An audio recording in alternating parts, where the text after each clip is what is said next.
We are live, and I would like to welcome you to E4 Electric, your #1 source for what's happening now in the world of electric cars. Today we're going to talk about a brand new car. It's called Byton, and it's pretty exciting. They're going to debut in the next few days at CES in Vegas. I will be there to cover it for you, so we're gonna have a bit of a preview about what to expect. Also, more exciting news coming out of Tesla regarding Model 3. We're going to talk about that. And of course, we're going to have not one, but two comments of the day. So we're going to do it all in the next 10 minutes. So let's get started right now. Taking over the world, electrifying the world, E4 Electric. All right, Byton it is. This is a brand that kind of came out of nowhere, really. They got formed in 2016 and kind of were under the radar. And now they're going to be premiering their very first car at the CES. And by the way, if you're watching this in the chat room right now, let me know, or in the comment section if you're watching this during the replay.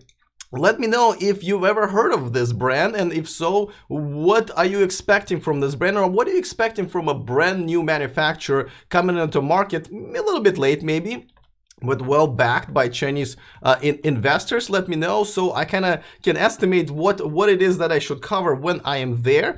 By the way, so here's the video they've released, and unfortunately it's sort of going to cover most of that screen, most of the chat, because it's in a square Instagram version. But so they're not showing the whole car. There's still a little bit here and there.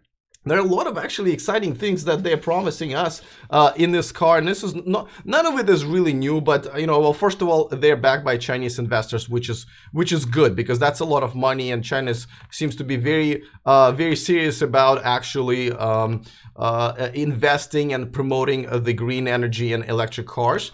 So that's good. Now let me show you a few other pictures. So this is kind of a shadowy image of the car. It's now, there are a lot of interesting things. First of all, it also has executives from Tesla, BMW, and other companies that came to this company. So it's actually being run by adults, unlike like Faraday Future, for example. So that's definitely another good sign. But they're going to have, first of all, they're going to have a really big, long screen like this one all across the dashboard. And this is not a surprise. I think everybody realizing that touchscreen technology kind of needs to be everywhere when it comes to electric cars and cars in general right now. So, but this is kind of cool. If you look at it, just like right here in the actual wheel is also going to have a touchscreen display, which I think is pretty cool. That's a long overdue. I was kind of expecting that Model 3 would have it, but that's fine. So that's pretty exciting. But most importantly, they're going to introduce some features that are coming to electric cars no matter what very soon. I'm sure Tesla will also have it. Gesture control basically is where you don't even need to touch the screen. You can really kind of touch the air without having it hologram really necessarily, but it will recognize your gestures, and you can do a lot of other things, just to kind of a gesture to your car, what it is that you want it to do. So like for example, if you're gonna go like this, oh great, my thing froze. If you go like this, that means I can't hear up the volume, for example, right? It doesn't necessarily mean the interaction with UI. Also, the car will be able to tell what mood you are in, especially if you're wearing a Fitbit. Oh, I don't know, I'm not wearing my Fitbit right now, but if you're wearing a Fitbit or another device, or even just from your expressions on your face, they'll figure out what kind of mood you're in. And sometimes if you're taking a long drive, it might pick a route to your destination depending on what kind of mood you're in. If you're maybe, a sad, it will give you through a scenic route. If you're kind of excited, it might be taking you from through a different type of the route. So that's kind of pretty cool. It's going to have facial recognition because of that, mood recognitions. They're also going to, they also said they're going to have their own platform and apps that everybody could be able to not only kind of get on and also enjoy their social media interactions and so forth. They're going to also try to have this car, and this is also the future, contact other cars to stay in touch with them. And the more and more cars like this out there, of course, the safer it is, because cars will actually know where each other is, not just by having cameras, but just having a direct communication with that. So it's, you know, it's definitely very exciting. They're gonna have level 4 charging. I'm sorry, level 3 charging, and actually that's even up in the air. But level 4 autonomous driving, that's what they're promising. They're gonna start production in Q4 of 2019. They're going to be selling it in the United States and Europe and China also. China first. And people are expecting it to have about a 300-mile range. Though I'm not really sure if by then it's going to be that impressive, but definitely good enough. And of course, this looks like it's going to be a crossover SUV. This is, by the way, what their lights are going to look like. So pretty cool. I mean, this is probably the picture that we can recognize what this car is going to look like from just these pictures. Yes, Best Hand in the chat room says driver's profile can be chosen based on face recognition. So instead of kind of getting in and recognizing your key, which is actually just as good, or you know, you having to say, well, this is my profile, it will recognize your face and say, well, just like an iPhone X at this point, it will recognize your face and say, oh, this is Alex, and Alex likes this temperature and this radio station and so forth. So, and this is the future, guys. This is definitely the future. This is not just this car, but it's exciting that they're actually going to be premiering it at the CES. So Isaac in the chat room says, yes, it looks to me all the large screens and autopilots or fancy interiors are cheap way for the manufacturers to bump up the price. And you're right. You know what?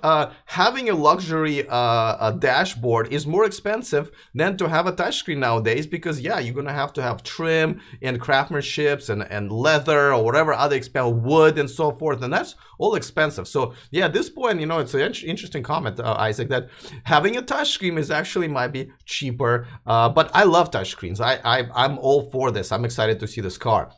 It looks like I'm going to be able to even test drive or at least sit in it. So I'm definitely excited. Now, I'm not really sure if I'm going to be able to live stream at the unveiling because of the copyright issues of the music that they play. So I might not do that. I might actually tape it for you guys and then edit parts out that has a copyright music. But I'll definitely have live segments for you from Sunday through Wednesday when I'm there in Vegas.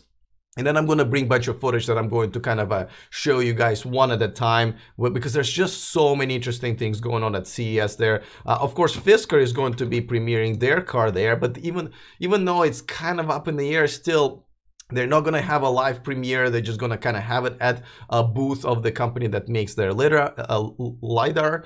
And so it's kind of weird. But Mercedes-Benz is going to premiere their user experience. There's I believe Snap car is going to be premiered and a lot of other interesting things. So definitely I will be bringing a lot of interesting stuff for everybody to check out for sure. All right, well, by the way, before we move on to the next story, just want to remind you that this stream and this channel is sponsored by Evanex, the aftermarket accessories for your Tesla, and the discount code for you guys, of course, is in the description of this video. All right, let's move on to Model 3. As you know, yesterday they released, well, a couple of days ago, they released their numbers and they look pretty good except for production numbers, which is, you know, a problem. But today it looks like they're also expanded their invitations outside of California to all 50 states. So people in all 50 states now are able to start configuring their cars, Model 3s.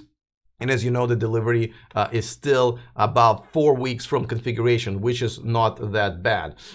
So that's pretty exciting. And by the way, another announcement, if you guys are interested in seeing behind the scene footage of CES and maybe some of the interviews that I'm not necessarily able to put on air here on YouTube, become a Patreon, support this channel. Of course, you'll be receiving all types of behind the scene and exclusive footage there. And thank you so much for supporting me there. All right, before I move on to comment of the day, let's see. Cook Arpa in a chat room says, if the facial recognition fails when you may be locked out of your car unless you have an alternative ways to enter the car. That's true. And you know, this is my question about the new iPhone, right? Because that's the way you unlock your new iPhone. But I believe in every single device, even like, for example, my Google phone, you know, besides my fingerprint recognition, it does have either a pattern or password as a backup plan. So I am very sure it's going to be no different from pretty much any other facial recognition technology. Hey, Tony in the chat room, what's going on, man? Thank you for making it to the chat room. Idil says, hi. Alex, Happy New Year. Happy New Year to all of you guys who are watching, and thank you for joining. Once again, don't forget to hit the subscribe button, the bell notification icon, and if you're enjoying this particular stream, guys, hit the thumbs up. That always makes the video do much better. And even if you're just hating it, maybe you can hit a sarcastic thumbs up. I'll take that. So, all right, let's move on to the comments of the day. There are two of them. So the first one is actually kind of a summary. This is just the shortest one that I found.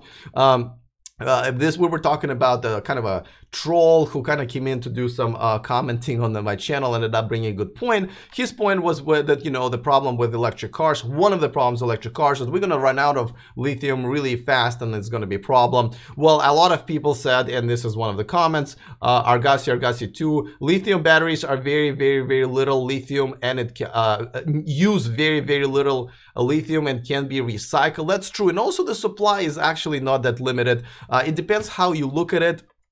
Don't forget that the lithium-ion batteries only use about 11% of lithium. I believe it's like 70% nickel, and then there's, you know, it's only about 10 or 11% that's usually lithium. Most of it is found actually in South America, but also China has a pretty big supply. But it looks like we are not going to be running out of it anytime soon.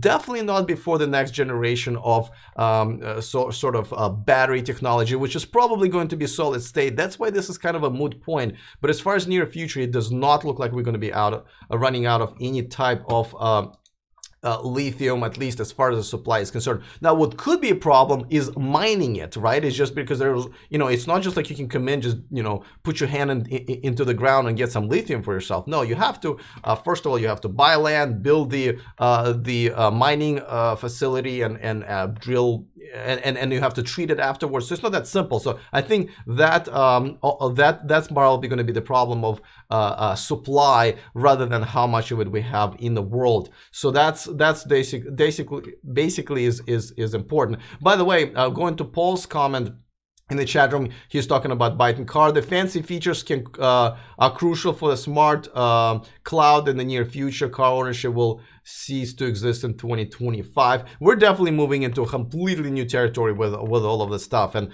this is definitely going to be one of the cars that are going to be featuring a lot of those amazing technologies and kind of show us the way where everything is definitely going. People in the chat room create a generator for, and a few other people are saying battery tech may move on from lithium too. Yeah, I agree. It probably will in the next 5 days. You know, from supercapacitor technology, which is not there yet, to solid state, to a lot of other things. So I'm not that worried. Okay, let's move on to the second comment of the day. We were talking about, the topic was, we were talking about charging. People who don't have chargers at home, what to do when you're preparing to get your Model 3 and just any kind of electric cars. A lot of people are saying, well, that's okay, I don't have it at home. I supercharge once in a while, I go to work and everything. And I was just saying how, you know, people don't really like to worry about where they're gonna find their charge next. You know, they're not heroin addicts. We're just trying to get the next fix all the time, right? We don't want to worry about it, and that's, the electric cars have to be better than gas cars in every single category, including getting fuel. Right now it's a bit, you know, but like, for example, if you have it at home, you just plug it in the morning, it's fully charged, you're good to go. It takes much less energy, effort, and much less time for you to charge your car. Now, if you don't have it at home, now you have to figure out where you're going to be charging, whether at work. And even if it's convenient at work, there's really a lot of times offices don't allow you to charge all day because other people need to charge as well. If you change jobs or campuses and so forth, that's a problem. Of course, supercharging is, you know, limited, and you have to be there, and you have to sit in the car waiting for it, and it's really not meant for you. And that's what the comment of the day here is from Car Flea. He or she says, what would be so wrong about going to a nearby supercharger once a week? Well, here's what's wrong with it. The superchargers are meant for people who travel. The whole supercharging network is just, that's their main purpose, to make sure when you're traveling, you can supercharge and it's not a problem. However, when people, I know a lot of you guys do it, and I know it's not because you're being mean or anything, just because you want to have an electric car and you can't get it in your apartment complex or condo or whatever. But, you know, you're essentially taking the time away from people who are traveling, who are in need of time and charge and so forth. And, you know, Tesla's been cracking down on that already. for about for example, if you're using your Tesla for business purposes, you know this is prohibited now, and I'm sure they're going to be cracking down. I personally think what's going to happen is they're going to say, okay, if you're registered to live in the city, let's say of San Jose, you cannot supercharge, at least without paying, within 50 miles of that area, because you're obviously not traveling if you're supercharging so close to your house. So what's wrong with it, car fleet, to answer your question, is that you are misusing the intent of superchargers, and you're taking that away from people who are actually in need of it. And a lot of times, you know, you've seen lines in the busiest superchargers, especially here in the Bay Area, and that's a problem. You know, if you're traveling, you're already adding supercharging time to your travel, and that's kind of a drag, as we all probably know. But now you have to wait for other people who just live here to supercharge, and that's a problem. Okay, let me know in the comment section, what do you guys think about this problem that I'm sure we're gonna revisit over and over again with time, and I would, of course, I would love to hear from you. By the way, tomorrow will be my last live stream this week until Thursday, because I will be in Vegas. And I mean by live stream is like this 11 a.m. live stream. I'm actually going to do a couple of them per day, maybe 2 or 3 per day, depending on what I see at CES, so I can bring it to you guys live. I'm going to come up with a lot of footage there, but I am gonna do tomorrow at 11 a.m. We're also going to do a little bit of a longer kind of a recap for the week, like I do on Sundays normally. But also I just wanted to preview a few other things that I expect to see at CES, including some webcam technology, self-driving technology, battery technology, and of course different car manufacturers are going to be presenting their technology there as well. So I will see you guys. I will see you guys tomorrow. Thank you for watching, and after that I will be in Vegas reporting to you on all kinds of exciting stuff. So I will see you guys tomorrow, and remember to stay charged.